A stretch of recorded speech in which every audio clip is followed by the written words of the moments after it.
Listener, get ready because today we are taking a deep dive into the book of Joel.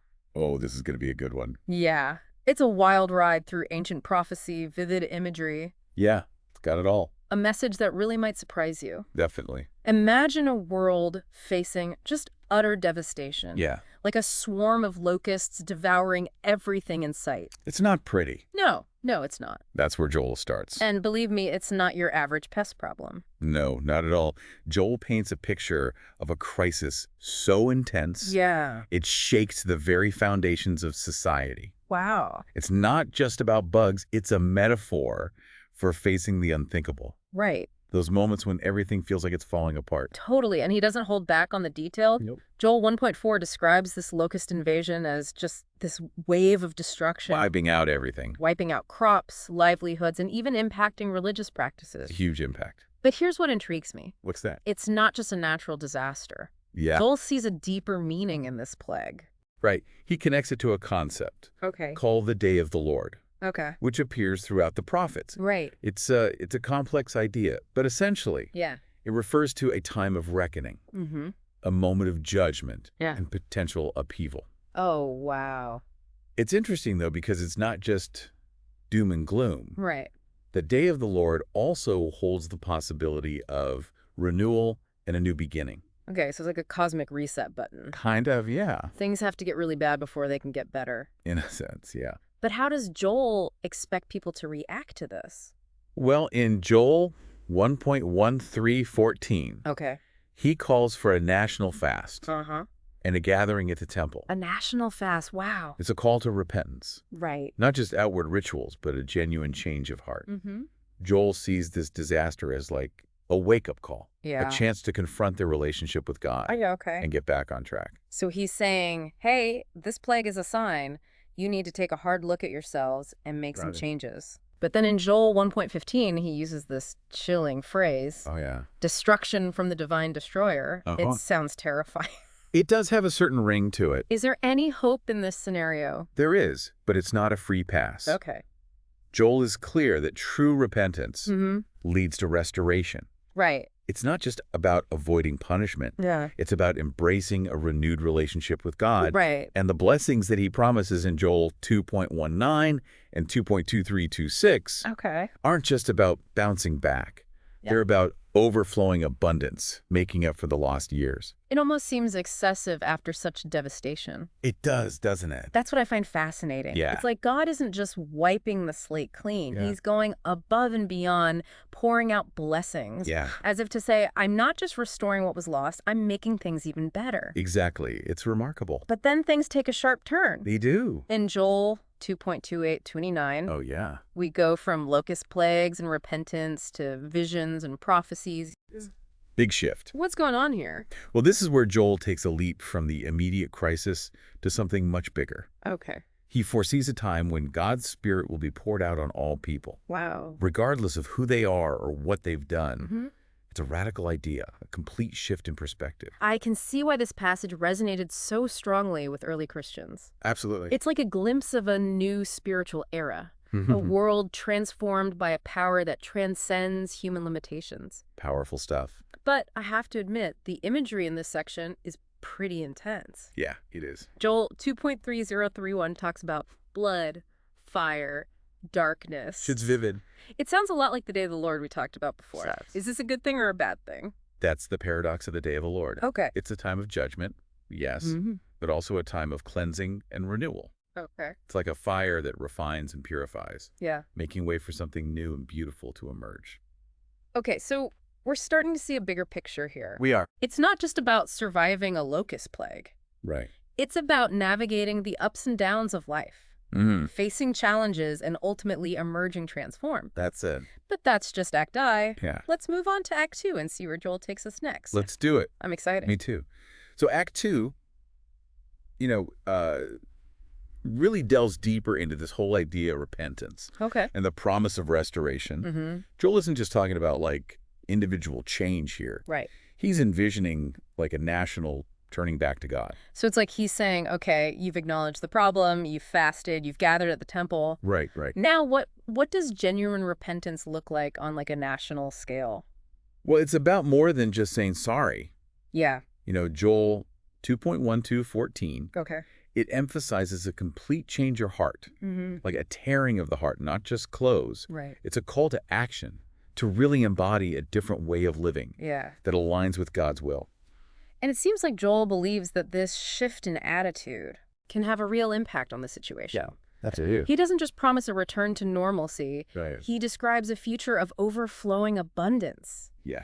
In Joel 2.19 and 2.2326. It's incredible. It's like he's saying, God's not just going to fix the problem, he's going to bless you beyond your wildest dreams. Exactly. The imagery that he uses is so vivid. Yeah. He talks about overflowing vats of wine and oil, Wow. rain filling the threshing floors. It's a picture of abundance that goes beyond simply recovering from the devastation. Absolutely. It's about experiencing a level of blessing that surpasses anything they've known before. Totally.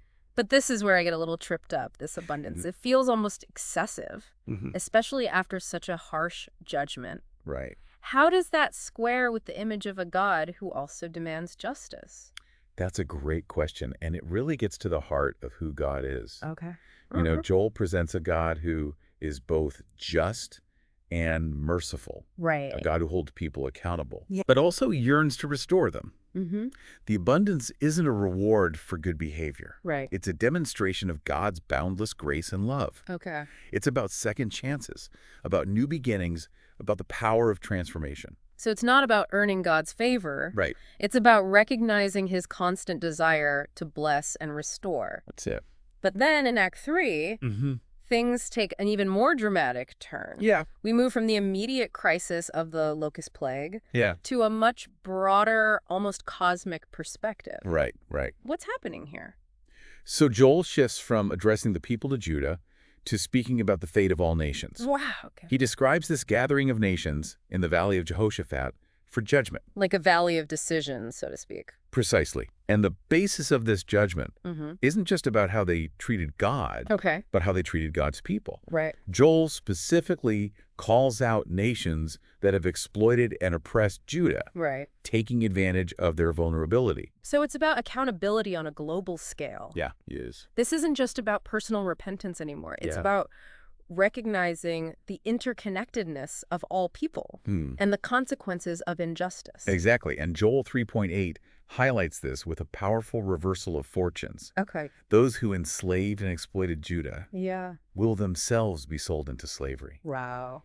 This is a stark reminder that the tables can turn, Yeah. that those who inflict suffering may one day find themselves on the receiving end. There's a sense of poetic justice there. Yeah. But it also raises questions about the cyclical nature of violence. It does. How do we break free from this pattern of oppression and retribution? That's a question that resonates throughout history. Yeah. Joel doesn't offer a simple answer, Right. but he does point to the ultimate authority of God's justice. He describes this kind of cosmic courtroom drama Okay. with God as the judge, Right. holding all nations accountable for their actions. And the language he uses to describe this judgment is incredibly vivid. It is. In Joel 3.9 to 10, Yeah. he calls for a holy war, telling people to beat their plowshares into swords and their pruning hooks into spears. It's a powerful image. It's like a complete reversal of that famous peace prophecy in Isaiah 2.4. Yeah, you're right. It's a bit jarring, to be honest. It is. But I think it's important to remember the context. Okay. Joel is speaking to a people who have experienced profound injustice. Right. He's using the language of war Okay. to convey the seriousness of God's judgment Mm-hmm. and the certainty of his actions. Right. It's not an endorsement of violence, Okay. but a stark warning to those who perpetuate it. So it's a warning, a wake-up call to those who think they can escape the consequences of their actions. Absolutely. But amidst all this talk of judgment, is there any hope for those who have been wronged? Yeah, For those who have suffered at the hands of others? absolutely. Even as he describes the judgment of nations, Joel offers a message of hope and refuge for those who belong to God. Mm-hmm. Joel 3.16 states, "The Lord roars from Zion. From Jerusalem his voice bellows out. The heavens and the earth shake. But the Lord is a refuge for his people. He is a stronghold for the citizens of Israel."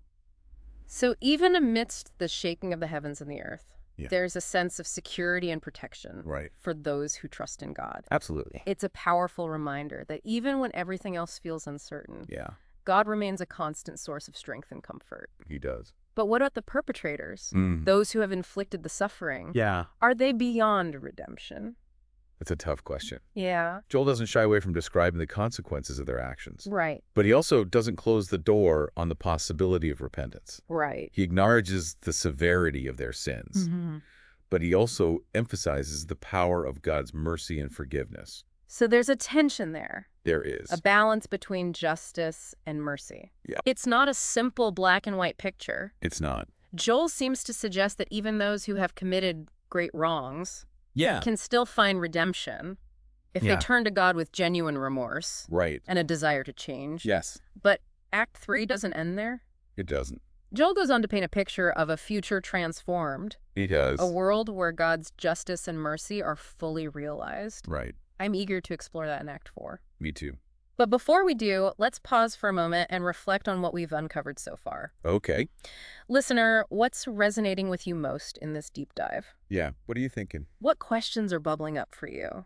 Okay, so we've journeyed through plagues and repentance and a global judgment and hints of a transformed world. It's been quite a ride. Yeah, it has. And Act 4 seems to focus on this transformation, Okay, this vision of a future where things are made right. right. What does Joel paint for us in these final chapters? Yeah, what does this transformed world look like? It's really a powerful shift in tone.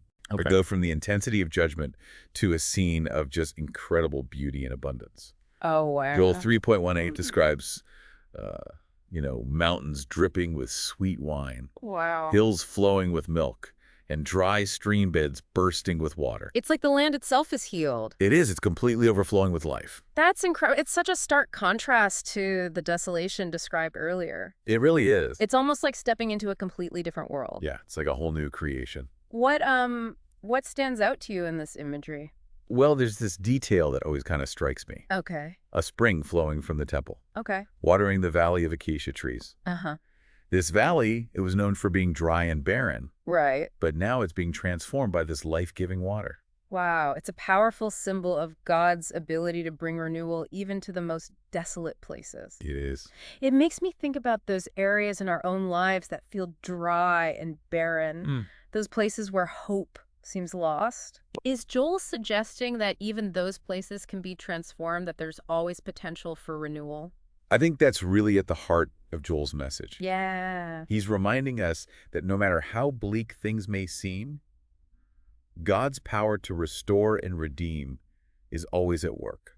Yeah, he's always working behind the scenes. Always. It may not be easy, and it may not happen overnight, Right. but the possibility of transformation is always there. It is.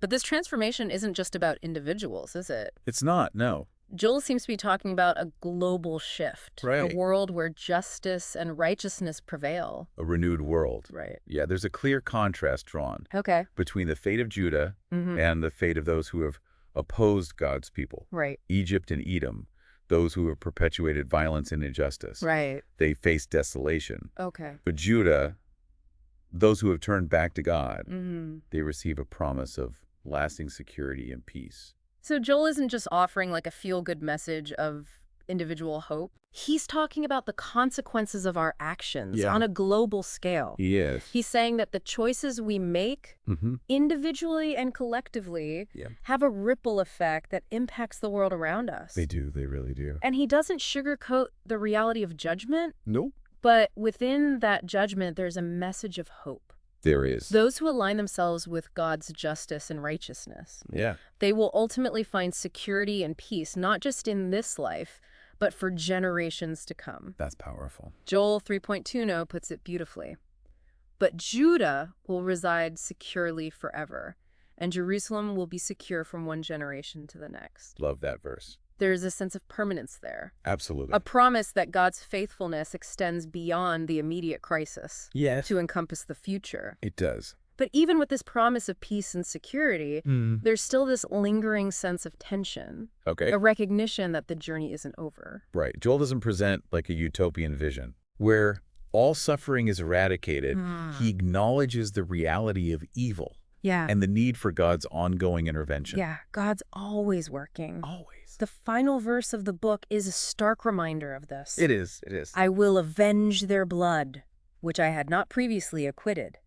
It is the Lord who dwells in Zion. Powerful stuff. So even in this transformed world, Yeah. God's justice remains active. He's not passive. He's engaged in the ongoing work of upholding righteousness Absolutely. and protecting those who are vulnerable. Right. It's a reminder that the struggle for justice continues, that we're called to participate in that work alongside God. We are. I think that's a powerful takeaway from Joel. It is. It is. He doesn't just offer a vision of a future utopia. No. He challenges us to be active participants in bringing about that transformation. Right. He calls us to align ourselves with God's justice, to work for the healing and restoration of the world, and to never lose sight of the hope that even the most desolate places can be renewed. It's a beautiful message. It is. So, listener, we began this deep dive with a swarm of locusts, Yeah. a symbol of utter devastation. Right.